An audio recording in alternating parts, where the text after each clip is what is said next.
Now, individual venues often enact their own gun bans, places like shopping malls and restaurants.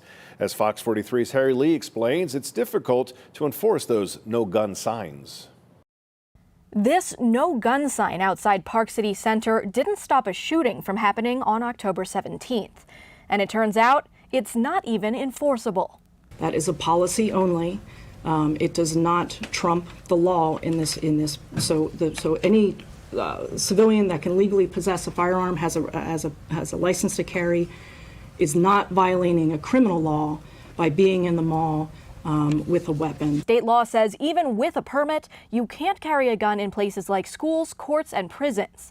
Legally carried firearms are allowed everywhere else, including malls. That's why the 50-something-year-old man who helped end the incident with his own legally concealed gun won't face any charges. The armed civilian's actions were not only justified under the law, but potentially and likely prevented others from serious injury or death.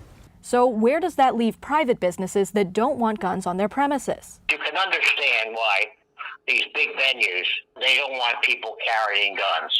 What would happen if they let someone in with a gun in and they were the ones who started the problem? Legal experts say no gun signs aren't completely toothless. Though carrying a permitted gun doesn't break the law, it does violate the mall's rules.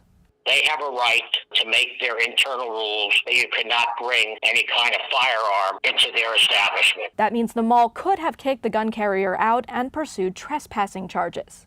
But law enforcement officials say they don't enforce those rules. That's up to the business. In Lancaster, Harry Lee, Fox 43 News.